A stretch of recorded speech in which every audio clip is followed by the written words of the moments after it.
Welcome to r/AskReddit with my comedically terrible artwork. And we're coming to you now from the brand new studio and the brand new digs. Sorry it took me a little to get things back together, but moving's a strenuous process, so yeah. Anyways, that having been said, let's go blow up a school bus. Alright, so the AskReddit question was, teachers of Reddit, what was the best excuse for being late that turned out to be true? I apologize that I'm writing this on mobile, so there might be errors. I'm an English professor, and one year, a pretty good student showed up without one of his two major term papers.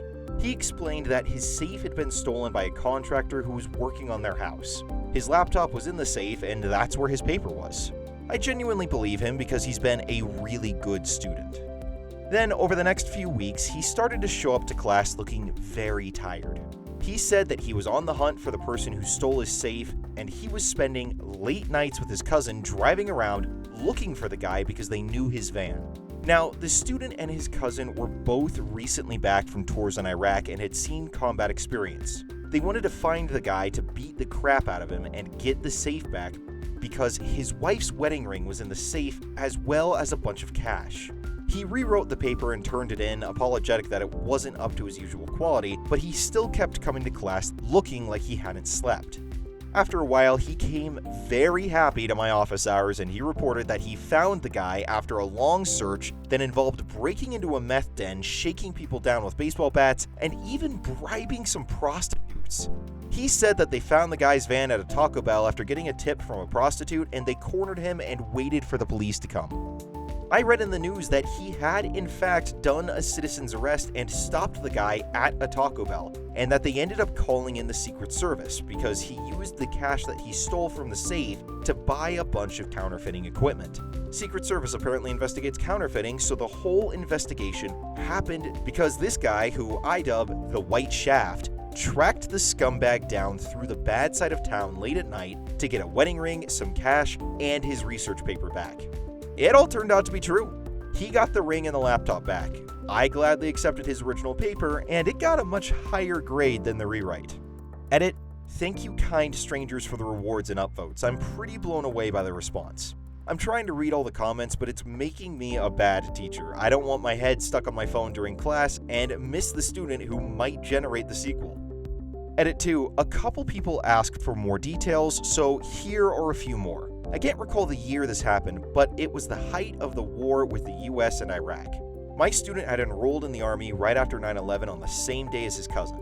They were both just out of high school and enrolled due to patriotism and frustration. According to him, when he started his vigilante spree, he actually went inside of a house used by meth addicts to try and find the guy. They shook down the house with baseball bats and forced everyone out into the street. When the cops showed up, they told my student how dangerous this was and not to do it again. Then they gave him their cards and said, "But call us if you do."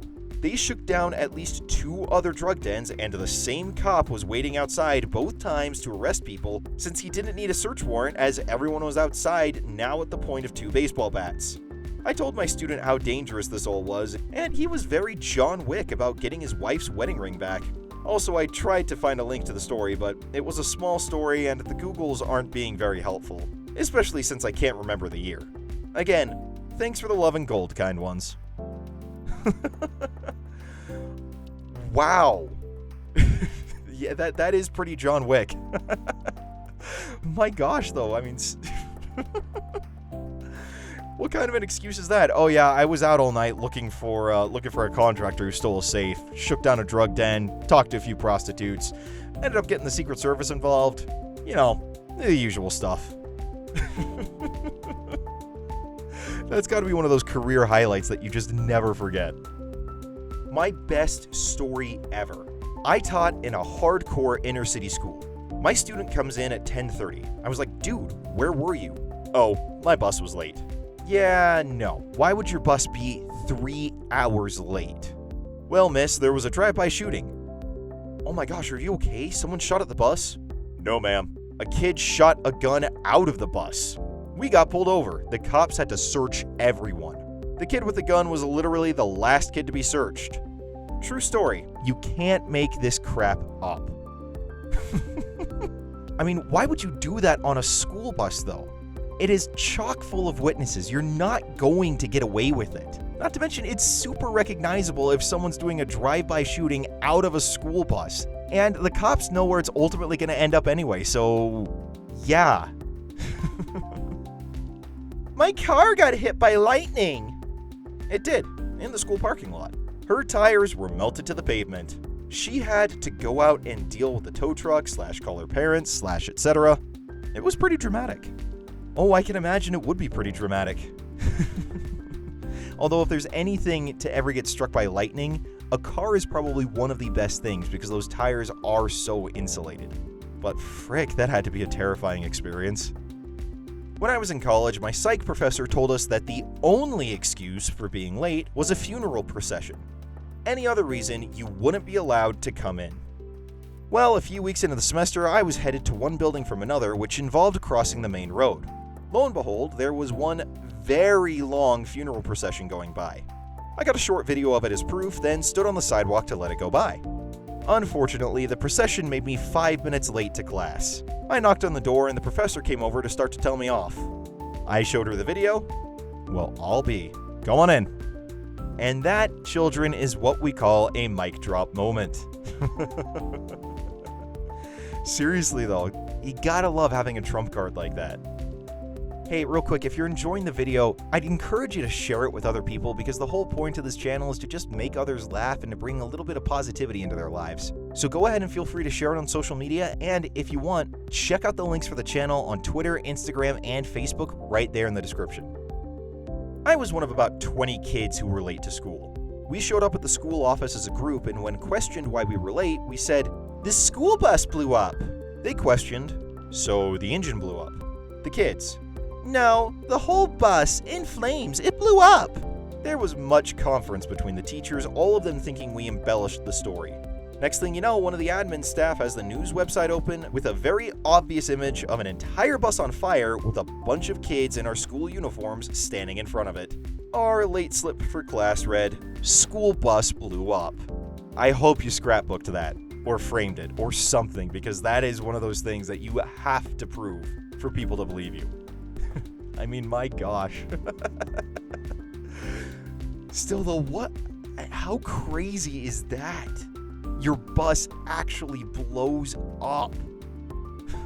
Frick. When I was student teaching, I was late because there were a bunch of chickens in the middle of the road. They wouldn't move at all, and this is in the middle of a city of 200,000 people. I finally get to school and profusely apologized to my mentor teacher, and I told her why I was late, thinking it sounded ridiculous. She said, "Yeah, those chickens are freaking jerks. They surrounded my car in the McDonald's parking lot last year. Don't worry about it."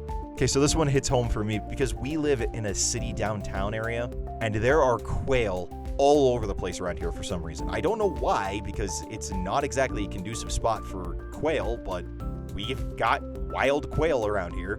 And occasionally they will hold up traffic. And they are some of the dumbest birds I have ever seen. But what a weird place for chickens to congregate. You know, McDonald's? I mean, the only weirder one I could think of would be KFC. And let's be honest, McDonald's beef is disgusting. So, yeah. The chicken's the only reason you should ever go there. That was r/AskReddit. And if you want more funny AskReddit school stories, then go ahead and click the link here. Or if you want more funny, badly drawn Reddit, go ahead and click the link here. And if you enjoyed what you saw, maybe consider subscribing by clicking the link right here.